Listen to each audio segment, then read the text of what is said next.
4 monjas desaparecieron en 1980, 28 años después el cura hace un hallazgo impactante. Antes de sumergirte en esta historia, suscríbete y activa la campanita, tu clic impulsa este mensaje de fe y sabiduría hasta los rincones donde más se necesita. Gracias por ser parte. Los relámpagos rasgaban un cielo sin luna cuando el reloj marcó las 11:30 del 15 de agosto de 1980. A esa hora exacta, según recuerdan los pocos sobrevivientes de aquel verano, una campanada solitaria vibró sobre los muros de piedra del monasterio de Santa Verónica, y luego, el silencio lo devoró todo. Ni los grillos se atrevieron a cantar. Los aldeanos que vivían en las laderas del cerro juraron haber visto un resplandor violáceo salir de la torre del campanario, como si dentro se hubiese encendido un sol diminuto, impuro.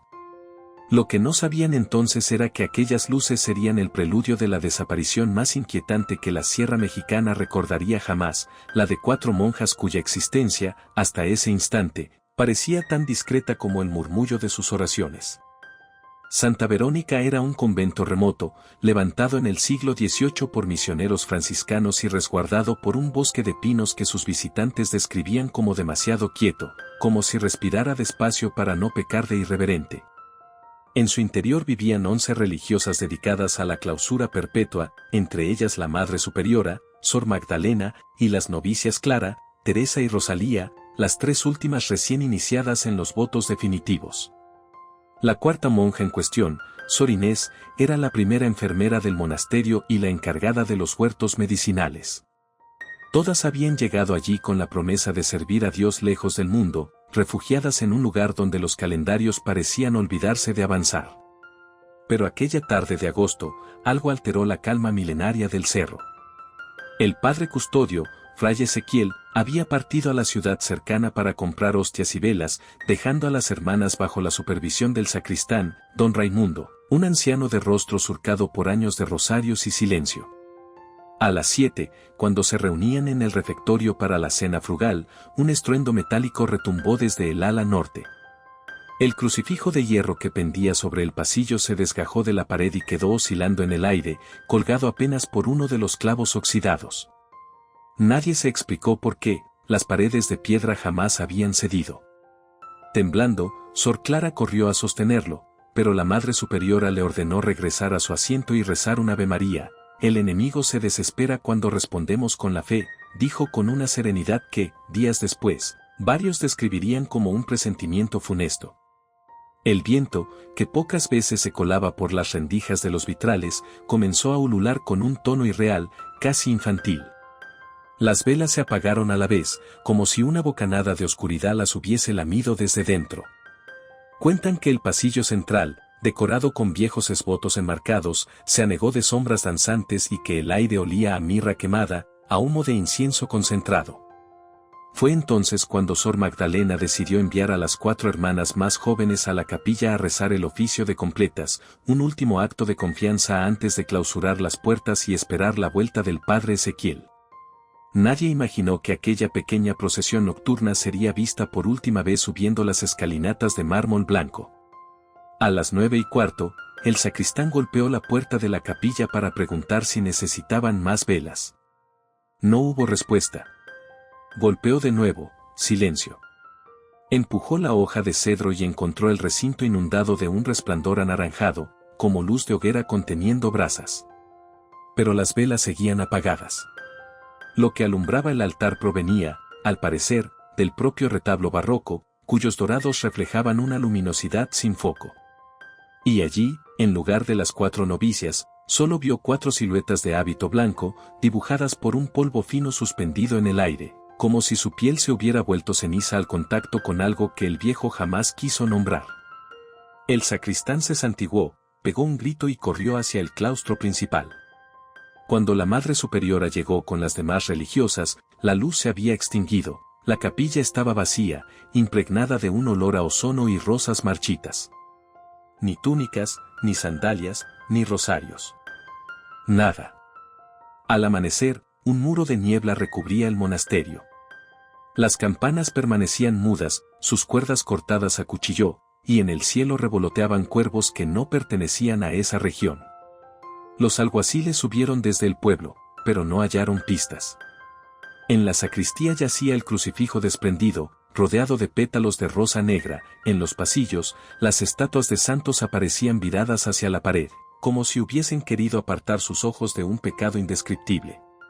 Los registros de esa madrugada se volvieron confusos, algunos hablaron de cánticos en latín entonados al revés, otros de pasos leves que resonaban en las bóvedas aun cuando el edificio estaba desierto. La prensa local publicó un único titular antes de que la diócesis ordenara silencio absoluto: milagro o maldición en Santa Verónica, 4 religiosas evaporadas ante los ojos de Dios. Con el correr de las semanas, el monasterio fue clausurado y los misioneros trasladados. Las novicias restantes juraron que, cada noche, oían rezos apagados procedentes de la cripta y que, a veces, la campana mayor repicaba por cuenta propia, pero solo 7 veces, el número bíblico de la plenitud. Entre los lugareños se forjó una leyenda según la cual las desaparecidas se habían convertido en guardianas invisibles del cerro, condenadas a vigilar algún secreto enterrado bajo las catacumbas. Y, mientras el mundo olvidaba su nombre, la puerta de la capilla se oxidaba lentamente, sellando un misterio que quedaría latente durante 28 años, hasta que otro siervo de la fe, convocado por un eco divino, regresara a escuchar los susurros del pasado. El amanecer del 16 de agosto de 1980 encontró a la sierra envuelta en un silencio de piedra, ni pájaros, ni campanillas de cabras, ni ladridos distantes. Fue entonces cuando la noticia se extendió como una bruma densa: 4 monjas habían desaparecido sin dejar rastro. A mediodía, una patrulla de la policía judicial descendía por el camino serpenteante que llevaba al monasterio, levantando polvo sobre el empedrado. Al frente iba el inspector Sarmiento, hombre de bigote paciente y fe escasa, acompañado de 2 agentes jóvenes armados con linternas y un crucifijo colgado al cinturón, por si acaso. Durante el breve trayecto, los campesinos les hicieron la señal de la cruz y se negaron a acercarse.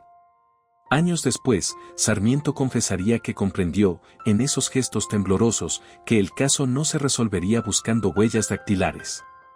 Nada más cruzar el portón principal, el inspector olfateó el aire y percibió un olor punzante, mezcla de incienso rancio y humedad antigua.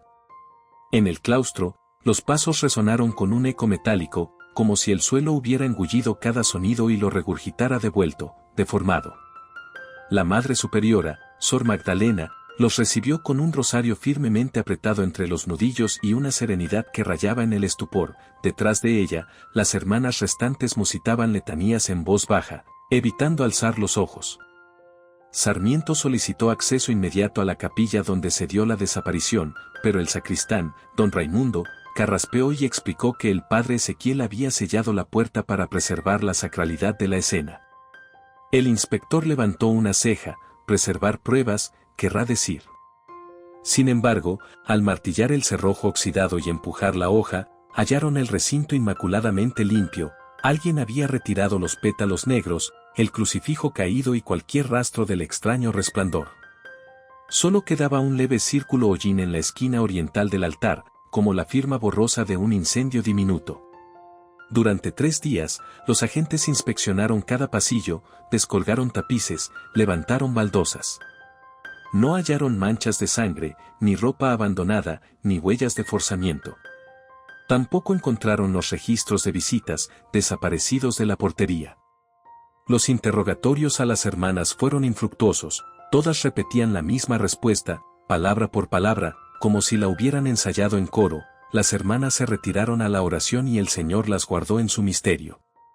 Solo Sor Jacinta, anciana casi ciega, balbuceó algo sobre el sonido de pasos que no tocaban el suelo antes de que la Madre Superiora la hiciera guardar silencio con una presión firme sobre su hombro. La noche previa al 4.º día, un mensajero de la diócesis llegó con un sobre lacrado dirigido al inspector. Contenía una carta breve, sellada con el escudo episcopal, que instaba a Sarmiento a respetar la sensibilidad de la vida consagrada y concluir sus pesquisas a la mayor brevedad. A la mañana siguiente, el obispo emérito llegó en persona, acompañado de 2 abogados eclesiásticos. Tras estrechar la mano del inspector, le ofreció un café aromático y habló de la reputación impoluta de Santa Verónica, de los miles de feligreses que peregrinaban allí cada Pascua, y del escándalo irreparable que podría desatarse si la prensa sensacionalista comenzaba a especular con sectas o apuestas malignas. El obispo subrayó cada argumento apoyando suavemente los dedos sobre la mesa, como quien aplasta migas sin mancharse. Sarmiento comprendió que el tiempo de la investigación civil había caducado antes de empezar. Aún así, decidió resistir, envió un telegrama a la capital solicitando refuerzos y un equipo forense. Nunca recibió respuesta, los cables se habían caído por un deslizamiento de tierra, según el operador local. El atolladero empeoró cuando el Ministerio de Gobernación envió a un coronel de la Dirección Federal de Seguridad, famoso por sofocar protestas estudiantiles con puño de hierro. El coronel examinó fugazmente la capilla, murmuró que no había cuerpo, no había crimen y ordenó archivar el expediente como desaparición voluntaria. Firmó el documento con tinta azul y selló con un estampillado rojo, confidencial, no divulgar. Aquella misma noche, los agentes que custodiaban el monasterio fueron relevados y se retiraron en silencio. Uno de ellos, años después, confesaría bajo los efectos del alcohol que habían sido obligados a firmar cláusulas de confidencialidad a perpetuidad. Sin embargo, la comunidad de la sierra no olvidó. En las cantinas, los mineros contaban que un sacerdote visitante había sido visto quemando papeles en el horno de la panadería clausurada del pueblo. Los niños aseguraban que, al caer la tarde, 4 sombras caminaban entre los pinos, rezando un rosario cuya cadencia solo ellos podían escuchar. La prensa local intentó publicar un reportaje de investigación, pero la rotativa sufrió un misterioso cortocircuito la noche antes de la impresión. La única copia del artículo, mecanografiada en papel cebolla, desapareció de la oficina del editor. Mientras tanto, dentro de la curia, el padre Ezequiel, visiblemente demacrado, fue enviado a un retiro por motivos de salud. Nunca volvió. Se rumoreó que lo habían destinado a una misión en la selva, pero nadie confirmó su paradero. El sacristán Raimundo se recluyó en una pequeña choza detrás del cementerio, donde cada atardecer se le veía grabar nombres sobre tablillas de madera y enterrarlas sin ataúd. Cuando murió en 1985, su casa ardió en llamas inexplicables y con ella cualquier diario o anotación que hubiese conservado. Así, el caso se hundió en el pantano del olvido administrativo, expediente 14-382-C, con 372 hojas en blanco insertadas entre un puñado de fotografías borrosas y un listado de objetos no recuperados, entre ellos, un reloj de bolsillo que marcaba las 11:30 en punto y cuyo segundero se halló detenido. La autoridad civil decidió que todo había sido una combinación de histeria colectiva y problemas de vocación. La autoridad eclesiástica llamó a la comunidad a la oración y al silencio. Sin embargo, en los márgenes del archivo, alguien escribió a lápiz una sola frase, casi ilegible, que el inspector Sarmiento nunca olvidó: lo que se oculta en la tierra clamará al cielo. Años más tarde, cuando un nuevo sacerdote llamado Tomás Valdivia recibiera la misión de reabrir el monasterio, encontraría ese expediente empolvado, con la anotación subrayada 3 veces y el sello episcopal desteñido, como un corazón que ha dejado de latir. Y sería esa frase, atormentándolo en sueños, la que lo llevaría a romper las paredes selladas del monasterio del silencio, desenterrando secretos que otros hombres prefirieron sepultar bajo toneladas de rezos sin respuesta. Las llaves se hundieron en la cerradura con un chirrido que pareció un lamento antiguo, y el eco rebotó entre los muros vacíos como si el edificio despertara de un sueño de casi 3 décadas. Era la tarde del 2 de febrero de 2008, fiesta de la presentación del Señor, cuando el joven sacerdote Tomás Valdivia cruzó por primera vez el umbral tapiado del monasterio de Santa Verónica. El obispo le había confiado una misión aparentemente sencilla: reabre el convento, restaura la capilla y llévalo de nuevo al servicio de la diócesis. Pero una mirada a las paredes ennegrecidas y al suelo alfombrado de polvo bastó para que Tomás presintiera que su encargo no era tarea administrativa, sino un llamado que exigía todo su ser. Tomás había crecido escuchando leyendas sobre las 4 monjas desaparecidas. Su madre, que de niña vendía frutas a los peregrinos, le contaba, al calor del fogón, que algunas noches veía luces moradas danzando entre los pinos y oía campanas sin badajo. Aquellas historias avivaron en él una fascinación por lo sagrado y lo oculto, un fuego que lo llevó al seminario. Ahora, con apenas 34 años y un brillo decidido en los ojos, regresaba para exorcizar los fantasmas del pasado o, al menos, para devolverles un nombre y un descanso. Los primeros días se dedicó a inventariar bancas carcomidas, cálices oxidados y vitrales rotos. Dormía en la antigua enfermería, arropado por la humedad que rezumaba de los muros. Cada madrugada se despertaba a las 3:15, hora en que, según la tradición, los espíritus vagan sin rumbo, con un murmullo que parecía surgir de la madera misma, busca debajo, abajo están las respuestas. Al principio atribuyó la voz al cansancio, pero cuando su reloj digital, sin alarma programada, comenzó a parpadear exactamente a la misma hora, comprendió que algo, o alguien, intentaba sacudir su incredulidad. El 11 de febrero, mientras retiraba escombros de la biblioteca, halló bajo un armario volcado un sobrecubierto de cera roja. Dentro había una sola hoja, una copia borrosa del expediente 14-382-C con la frase manuscrita en lápiz, la misma que le había perseguido desde que hojeó el archivo diocesano: lo que se oculta en la tierra clamará al cielo. El sobre no tenía polvo, parecía recién colocado. Tomás sintió un escalofrío que no era de miedo, sino de certeza. Esa noche, encendió la lámpara de aceite, se arrodilló en la capilla y rezó el Salmo 130, de lo profundo a ti clamo, Señor. No terminó la última estrofa, un golpe seco retumbó bajo el piso, como si alguien hubiese movido una piedra gigantesca en el sótano clausurado desde 1980. Decidió inspeccionar las criptas inferiores, selladas con cemento tras la desaparición. Tomás removió tablones y capas de yeso hasta topar con un portal de hierro cubierto de cruces invertidas, símbolo que la tradición medieval usaba para impedir la entrada de fuerzas oscuras o de la verdad. Cada crujido de la barra metálica que forzaba con su palanca parecía un grito.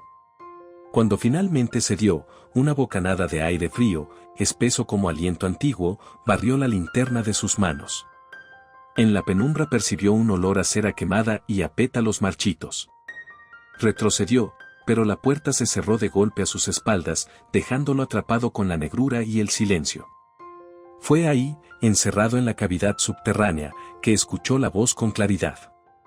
No era un susurro externo, sino un latido en su pecho que articulaba palabras sin lengua: no temas, Tomás. Abre los sepulcros y hallarás vida. El sacerdote, aún de rodillas, respondió entre lágrimas: ¿quién eres? Y la voz: la sangre de mis hijas clama por justicia. Rompe la piedra.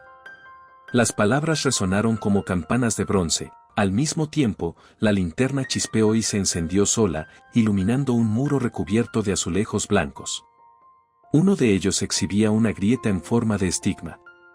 Al apoyar la palma, Tomás sintió la losa vibrar. Con cada latido propio, la piedra parecía tenderse a romper. Al día siguiente, acudió al obispo con la noticia. El prelado, pálido, escuchó en silencio y al final le pidió prudencia: las heridas de aquel escándalo siguen abiertas. No remuevas lo que no puedas curar. Tomás insistió: había pruebas, voces, documentos desaparecidos. El obispo suspiró y le otorgó permiso condicional: podría continuar siempre que contara únicamente con la ayuda de 2 laicos de confianza y mantuviera la prensa fuera. Si te sobrepasa el horror, le advirtió, cierra de nuevo y déjalo a la misericordia divina. Tomás reunió a Luisa Ferreiro, restauradora de arte sacro, y a Miguel Arcángel Rivas, sí, su segundo nombre era Arcángel, albañil que había trabajado en catacumbas coloniales. Ambos aceptaron con escepticismo, pero la convicción ardiente del sacerdote los contagió. El 14 de febrero, fecha que muchos reservan al amor, ellos dedicaron su pasión a la verdad. Descendieron con picos, mascarillas y lámparas halógenas. Cada golpe contra la pared desgastada liberaba polvo y, según Miguel, un suspiro femenino, como si detrás hubiese un coro rezando. Con las primeras losas desprendidas, emergieron huesos de palomas y cera derretida formando símbolos de exorcismo. Sin embargo, el hallazgo más perturbador estaba aún por llegar: un mosaico descascarado que, al limpiarlo, reveló 4 nombres escritos en latín con tinta oscura, uno en cada esquina: Magdalena, Clara, Teresa, Rosalía. Al verlos, Luisa dejó caer la espátula. Tomás sintió que el suelo vibraba de nuevo. La voz regresó, serena y más intensa: sigue la sangre, halla la carta, lleva mi justicia a la luz.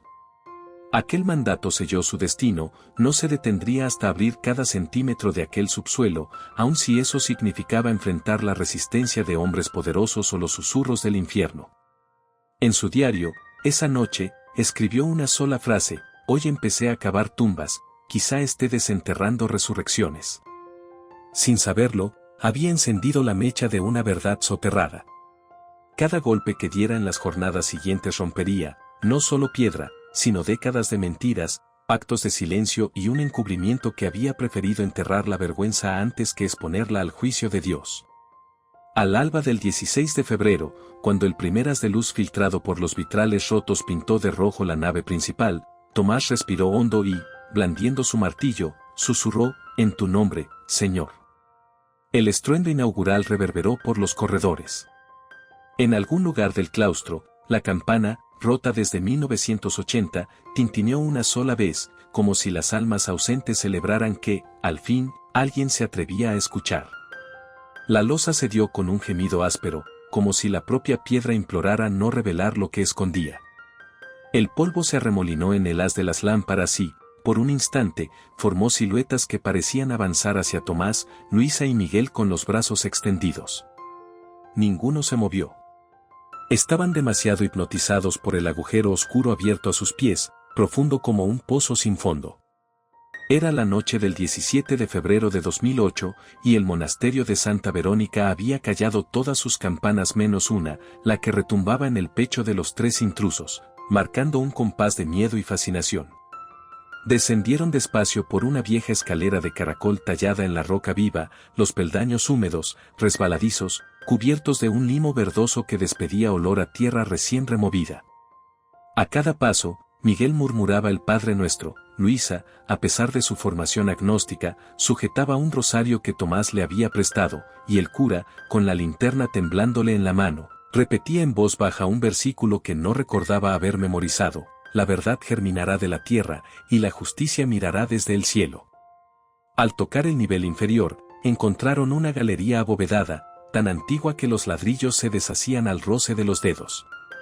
En la pared frontal había un círculo pintado con un pigmento granate, sangre coagulada, rodeado por letras latinas torcidas: ob mutuiet non aperuios meum, he guardado silencio y no he abierto mi boca.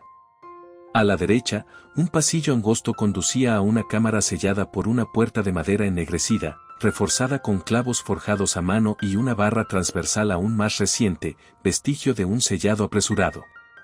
Miguel levantó la pica, a la cuenta de 3. El primer golpe arrancó astillas que volaron como chispas secas, el segundo partió la tabla en dos, el tercero empujó la hoja hacia adentro, liberando un chasquido que resonó como un disparo. Ninguno esperaba lo que verían al enfocar sus linternas: 4 bultos alineados contra la pared de piedra, cubiertos por hábitos grisáceos, casi intactos por la falta de aire y luz. El aire se volvió repentinamente frío, y las lámparas parpadearon. La sensación era la de entrar en una tumba abierta a medias, con un silencio que desgarraba los tímpanos. Luisa se arrodilló junto al primer cuerpo. Sus dedos expertos retiraron el velo endurecido por el tiempo y revelaron un cráneo aún unido por tendones secos. Un rosario de cuentas de hueso colgaba bajo la clavícula. La cruz, de plata ennegrecida, llevaba grabadas iniciales diminutas que apenas se distinguían: M.G., Magdalena de la Gracia. Tomás sintió un nudo en la garganta. Allí estaba la Madre Superiora, 47 años al momento de su desaparición, finalmente hallada. En el segundo cuerpo, idéntico rosario pero con las letras C.L., Clara López. En el tercero, T.R., Teresa Ramírez. En el cuarto, R.G., Rosalía Gutiérrez. Los nombres coincidían con el mosaico descubierto el día anterior, como un eco macabro que por fin encontraba su fuente. Sin embargo, lo más perturbador no eran los cadáveres, sino el objeto depositado en el centro de la cámara, una pequeña estatua de San Miguel Arcángel, esculpida en ónix, totalmente chamuscada, con la espada rota y una ala derretida como si hubiera sido expuesta a un fuego sobrenatural. A sus pies descansaba una carta sellada con lacre negro. Tomás la recogió, pero el sello se deshizo en polvo al tacto, liberando un pergamino amarillento escrito en latín arcaico. Lo leyó en voz alta, traduciendo con voz quebrada. Quien halle estas líneas, suplique misericordia por nuestras almas. Fuimos traicionadas por aquel que juró guiarnos. Morimos consagradas al silencio para evitar mayor sacrilegio. Si el cielo permite esta revelación, que se haga justicia en su nombre. Al pie del texto había una firma titubeante, Sor Clara López. Miguel retrocedió un paso, golpeándose contra la pared. Luisa dejó escapar un gemido ahogado. El cura sintió la voz, más clara que nunca, retumbando en su pecho, ahora sabes. No calles. La luz de las linternas palideció un instante, como si el aire hubiera absorbido su energía, y luego brilló de nuevo con fuerza, enfocando algo que hasta entonces había estado oculto. Marcas de garra en la madera interior de la puerta, profundas como surcos de desesperación. Las monjas habían intentado salir. Habían sido enterradas vivas. El hallazgo tenía el poder de pulverizar cualquier intento de encubrimiento. Tomás colocó la estatua quemada en una caja forrada con lino, selló los restos en bolsas forenses y subió a toda prisa los peldaños. Al llegar al nivel del claustro, escuchó el repentino tañido de la campana mayor, 30 golpes sordos que sacudieron la noche. Era imposible, la campana estaba rota desde 1980 y el badajo, desaparecido. Sin embargo, el sonido continuó, innegable, vibrando en cada piedra del monasterio como un lamento y, a la vez, un anuncio. Llamaron a la Policía Federal esa misma madrugada. El teniente encargado, un hombre de porte escéptico, se persignó al ver los cuerpos y ordenó sellar el recinto como escena del crimen. Pero al redactar el informe inicial recibió una llamada, archívelo, asunto eclesiástico. El teniente colgó y, con el ceño fruncido, prometió a Tomás que al amanecer enviaría un equipo forense de confianza. Sin embargo, antes de que llegara la luz, un convoy sin identificación oficial bloqueó el camino de acceso y obligó a la patrulla local a retirarse. Al despuntar el alba, Tomás se encontró al borde de un precipicio ético, obedecer la orden de silencio o exponer los hechos a la prensa y arriesgarse a una sanción canónica. Sentado en la cocina del monasterio, con las manos aún manchadas de polvo y lacre negro, sacó su diario y escribió: 4 justas han esperado 28 años para hablar, no seré yo quien las calle una noche más. Cerró el cuaderno, alzó los ojos al crucifijo y, en un susurro que era a la vez oración y juramento, prometió: esto saldrá a la luz, aunque deba alumbrarlo con la última chispa de mi fe. Fue entonces cuando la campana sonó una 31ª vez, seca, firme, como un martillo sobre el yunque del destino. Tomás comprendió que las almas de Santa Verónica no pedían venganza, clamaban justicia. Y aquel repique era la señal de que el tiempo del silencio había terminado, inaugurando una guerra sorda entre la verdad y el poder que prefería la penumbra al deslumbrante juicio de la luz.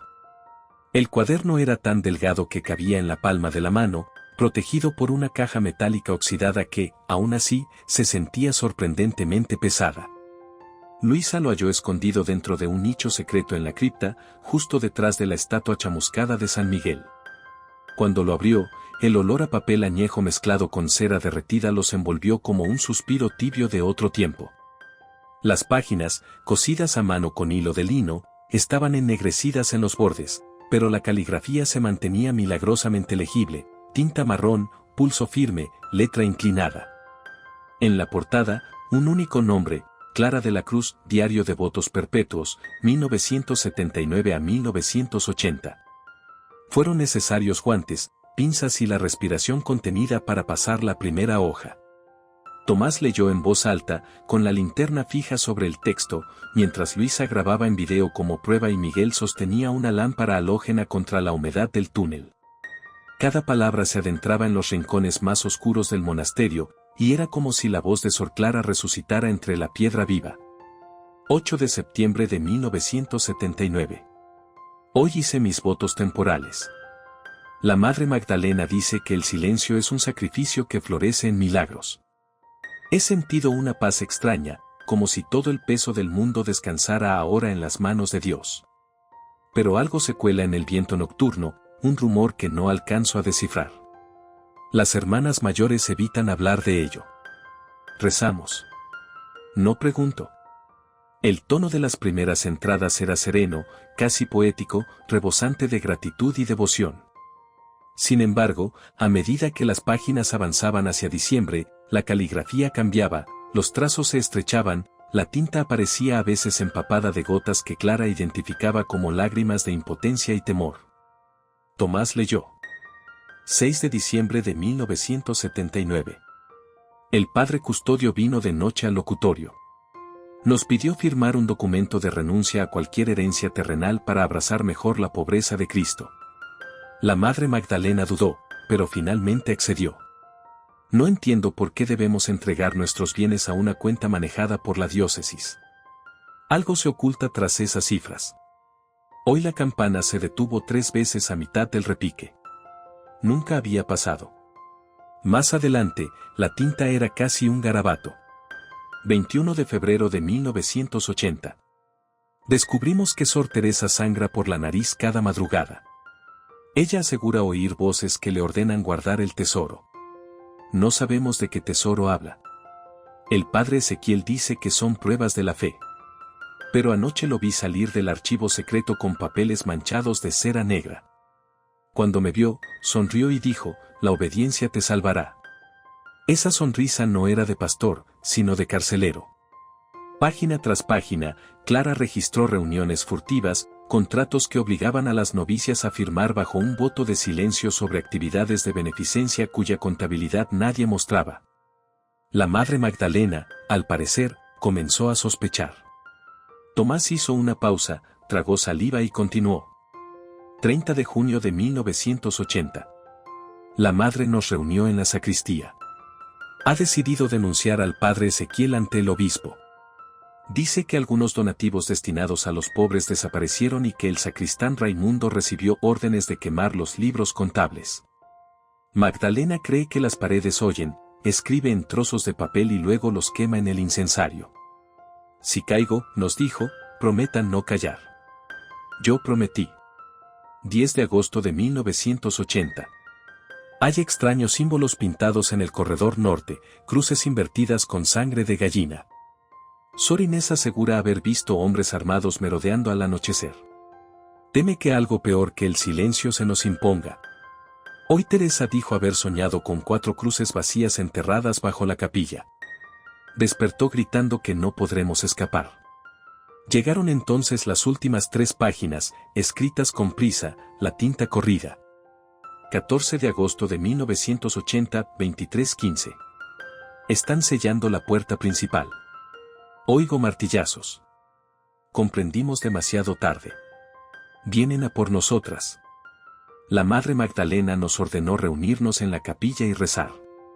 Dice que confía en que Dios nos proteja, pero sus manos tiemblan. Si alguien encuentra este cuaderno, sepa que no desaparecimos, nos desaparecieron. 15 de agosto de 1980, 027. Los golpes resuenan sobre la bóveda. Raimundo grita que el cementerio será nuestro lecho. Teresa reza en voz alta, San Miguel, defiéndenos en la batalla. La luz titila.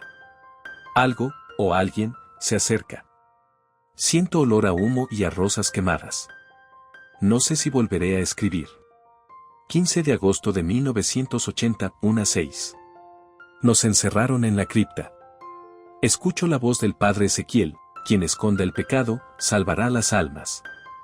Magdalena respondió, más vale morir en la verdad que vivir en la mentira. El río. Las puertas se cierran. Se apaga la linterna. Dios mío, en tus manos encomiendo mi espíritu.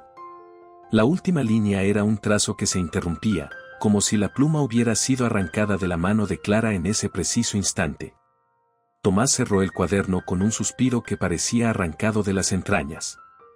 Luisa tenía lágrimas en los ojos, Miguel murmuraba algo parecido a un rezo antiguo, sus palabras se deshacían en la penumbra.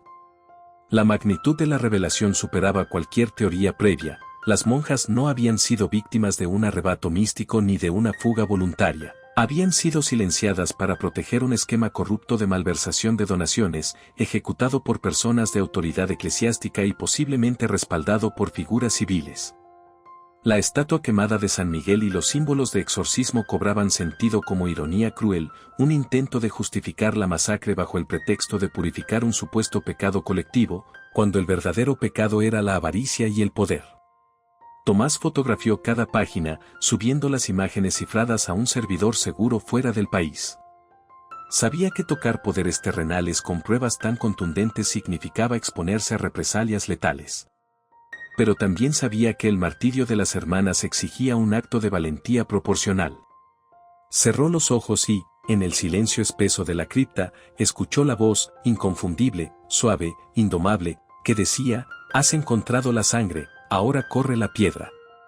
Al salir a la superficie, el aire frío de la madrugada le rasgó los pulmones. El horizonte clareaba con un fulgor pálido, como si el sol dudara en alumbrar tanta injusticia. Sobre el campanario roto se posó un cuervo, graznó y emprendió vuelo hacia el este, dejando un eco que parecía pronunciar un solo mandato: «Habla». Tomás alzó el diario de Sor Clara hacia la luz naciente y prometió en voz firme: «Esta será su última noche en la oscuridad».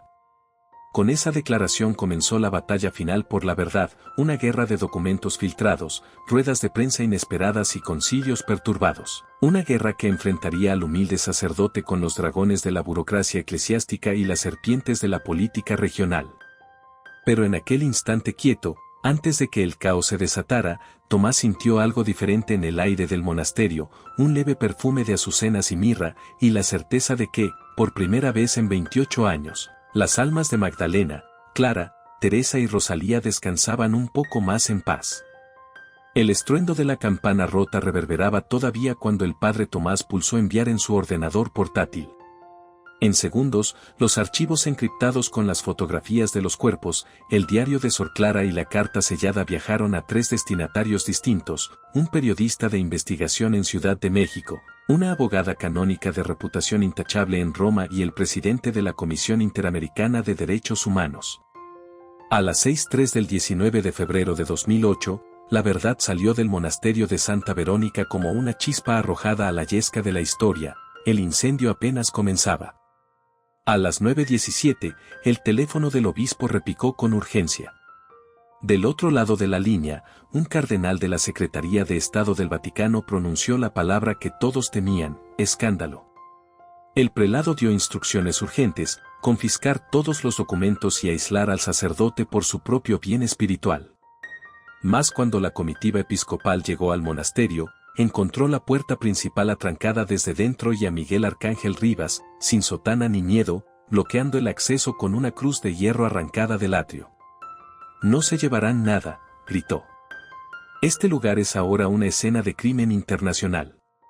Detrás de él, Luisa filmaba cada gesto con su cámara, mientras Tomás leía en voz alta el Canon 212 párrafo 3, que reconoce a los laicos el derecho, y a veces el deber, de manifestar a los pastores su opinión sobre el bien de la Iglesia.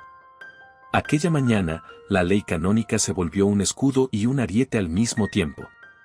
La prensa llegó al mediodía como un enjambre de luces y micrófonos. El reportero Alberto Nájera, de La Verdad Desenterrada, transmitió en vivo la conferencia improvisada en el patio. Tomás, con el diario de Sor Clara entre las manos enguantadas, narró el hallazgo de las monjas y leyó 3 fragmentos clave: la denuncia de corrupción, las amenazas del padre Ezequiel y la frase final: «nos desaparecieron». Cada palabra caía sobre las cámaras como un martillo. Detrás de los focos, algunos fieles que habían subido la ladera para rezar se hincaron y rompieron en llanto, otros alzaron rosarios temblorosos. El silencio de 28 años se rompió en un solo minuto de televisión nacional. Al caer la tarde, la Fiscalía Estatal, acorralada por la opinión pública, anunció la reapertura formal del expediente 14-382-C y el traslado de los restos a un laboratorio forense en la capital. El convoy salió del monasterio escoltado por patrullas que abrían paso entre una multitud que agitaba velas encendidas y pancartas con los nombres de Magdalena, Clara, Teresa y Rosalía.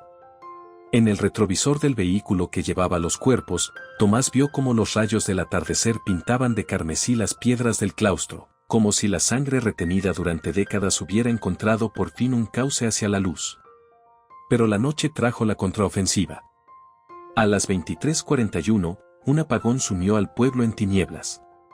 2 camionetas sin placas intentaron acceder por el camino viejo al monasterio, fueron detenidas por vecinos armados con antorchas y fe. Al mismo tiempo, un correo anónimo llegó a la bandeja del periodista Nájera, fotografías del padre Tomás firmando papeles que, según el texto, demostraban malversación de fondos parroquiales. Eran montajes burdos, pero bastaron para que un noticiero sensacionalista insinuara que todo el caso era una cortina de humo. La maquinaria del descrédito se había puesto en marcha. Sin embargo, la respuesta fue más veloz que la calumnia. La abogada canónica en Roma, la doctora Giulia Di San Angelo, convocó una rueda de prensa en la Piazza Pío XII y exhibió las pruebas criptográficas del cuaderno digitalizado, verificadas por peritos forenses. Citó el canon 1397 sobre homicidio y el 1752 sobre el mayor bien de las almas, exigiendo la creación de una comisión apostólica. El eco mediático cruzó el Atlántico y, en menos de 24 horas, la Santa Sede anunció una visitación apostólica urgente a la diócesis mexicana. Al tercer día, llegaron a Santa Verónica 2 enviados pontificios con sotanas negras y maletines de cuero. Se entrevistaron con Tomás en el refectorio iluminado por lámparas de emergencia.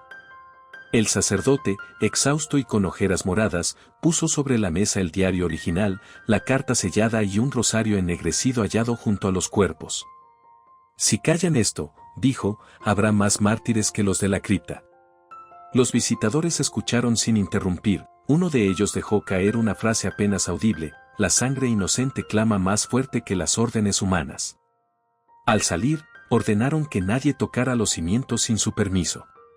Era la primera grieta pública en el muro de la complicidad. Entretanto, la fiscalía identificó restos de sedantes en los huesos de 2 monjas y trazó la ruta del dinero desaparecido. Cuentas en Islas Caimán ligadas a una organización de beneficencia fantasma fundada por el fallecido obispo emérito y sus asesores laicos. El nombre del coronel retirado que había archivado el caso en 1980 apareció como firmante secundario. Un juez federal emitió órdenes de captura contra 4 personas aún vivas, 2 se entregaron, los otros huyeron. La red de encubrimiento empezaba a desmoronarse como la yesca sobre la que caía el fuego. Pero la victoria tenía sabor a ceniza. Miguel recibió amenazas anónimas, Luisa descubrió su taller de restauración saqueado, Tomás fue citado por la curia local para explicar su actitud de rebeldía. La mañana del 25 de febrero, mientras descendía la escalinata para acudir a la citación, un desconocido le deslizó un sobre, dentro había una sola frase recortada de un salterio y subrayada en sangre, el silencio es oro. Tomás sintió el peso de la intimidación y, por un segundo, su fe titubeó, hasta que alzó la vista y vio a 4 mujeres del pueblo, vestidas con velos blancos, rezando en la entrada del monasterio. No conocían su nombre, pero en sus ojos ardía la misma indignación que ilumina los pasajes proféticos. La voz interior se alzó de nuevo, más firme que nunca, no temas. Aún falta la última campanada. Esa tarde, ante el tribunal eclesiástico improvisado, Tomás no se defendió, acusó. Leyó el último párrafo del diario de Sor Clara y lo acompañó con un versículo del Evangelio de Lucas, no hay nada oculto que no llegue a descubrirse, ni secreto que no llegue a saberse. La sala quedó suspendida en un silencio espeso. El vicario judicial cerró los ojos y, en un acto que nadie esperaba, golpeó la mesa 3 veces, como si pronunciara sentencia, examinaremos cada piedra. La justicia de Dios no prescribe. Al salir del edificio, Tomás halló el cielo cubierto de nubes violáceas, idénticas a las descritas la noche de la desaparición. Un relámpago rasgó el horizonte y, a lo lejos, la campana mayor de Santa Verónica, aún sin badajo, sonó una vez, clara como un corazón que revive. El juicio del silencio había empezado, quedaba por saberse si el clamor de las víctimas alcanzaría a redimir también a los verdugos. La próxima batalla no sería en los tribunales, sino en el alma colectiva de una iglesia que debía elegir entre la sombra o la luz. Con la sotana empapada de lluvia y la convicción ardiendo en el pecho, Tomás susurró, Señor, que no me canse de decir la verdad. Y en la penumbra que antecede a la tormenta, creyó escuchar, como un eco entre los truenos, 4 voces que respondían al unísono, estamos contigo. La tarde del 4 de marzo de 2008, el sol se filtraba a través de los vitrales recién restaurados como si el cielo mismo hubiera decidido coser con luz las heridas abiertas de Santa Verónica. En la nave central reposaban 4 ataúdes de ciprés, cubiertos con mantos blancos bordados por mujeres del pueblo, sobre cada tapa, un rosario ennegrecido y una vela encendida titilaban, resistiendo a la brisa que entraba por las puertas entreabiertas. Afuera, una multitud silenciosa llenaba el claustro, apretujada entre columnas y macetones de geranio, aguardando el inicio de la misa exequial que pondría fin, al menos oficialmente, a 28 años de silencio, miedo y corrupción. El padre Tomás se ajustó la estola morada, respiró hondo y subió al púlpito improvisado. Frente a él, cámaras de televisión y rostros anónimos compartían la misma expectación. Habló del poder de la verdad, de la promesa evangélica, la verdad os hará libres, y del escándalo que, aun quemando, podía purificar como fuego de herrero. Pero cuando empezó a pronunciar los nombres de Magdalena, Clara, Teresa y Rosalía, la voz se le quebró.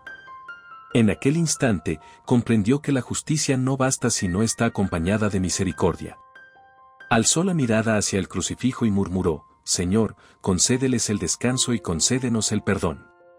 Terminada la liturgia de la palabra, llegó el momento de sellar espiritualmente el lugar donde habían estado cautivas. Tomás tomó el hisopo de agua bendita y, seguido por los visitadores apostólicos, los forenses y la comunidad, descendió a la cripta. Allí, en un rincón ahora despejado de escombros, había colocado la estatua chamuscada de San Miguel. Ordenó a Miguel Arcángel Rivas, el albañil, que acercara el fragmento de la espada partida, hallado entre los restos carbonizados. Con delicadeza, Miguel lo encajó de nuevo en la mano del arcángel, el metal emitió un chasquido seco, como si la pieza hubiera estado esperando aquel exacto segundo para recomponerse. Un murmullo recorrió el pasillo, la hoja, antes quebradiza, relucía con un brillo acerado imposible bajo la tenue luz de las lámparas. El obispo, convocado de urgencia por Roma, se arrodilló, visiblemente conmovido. Besó la base ennegrecida de la escultura y pidió perdón por los pecados de omisión y de silencio de esta iglesia. El gesto, simple y tardío, fue replicado por los fieles que se agolpaban en la escalinata. Muchos lloraban, otros extendían sus manos para tocar, aunque fuera con la punta de los dedos, la piedra fría de las paredes que habían sido testigo del horror. A las 17:32, mientras subían con los féretros hacia el atrio para iniciar la procesión al cementerio, un hecho imposible detuvo la comitiva. Las campanas, todas, comenzaron a repicar al unísono. No era un estrépito desordenado, sino un tañido firme, solemne, con un ritmo de 4 golpes seguidos de una breve pausa, uno por cada monja. Nadie había instalado badajos nuevos, el mecanismo aún estaba averiado. Sin embargo, el sonido provenía claramente de la torre. Los periodistas enfocaron sus cámaras, los técnicos de sonido registraron las frecuencias, el bronce vibraba, pero ningún contrapeso visible lo movía. A cada repique, un escalofrío recorría la multitud. Tomás sintió la voz, esa que lo había guiado desde el principio, emerger con fuerza inusitada, no en su pecho, sino en el aire abierto, la justicia se ha proclamado, ahora vendrá la paz. El sacerdote levantó la custodia y pronunció una bendición. Entonces ocurrió el segundo prodigio, un perfume intenso a azucenas y mirra, idéntico al que impregnaba las páginas del diario de Sor Clara, se extendió como una bruma sedosa sobre la plaza. Ancianas que jamás habían recuperado el olfato por vieja gripe aseguraron sentirlo, hombres rudos de la sierra quebraron en sollozos.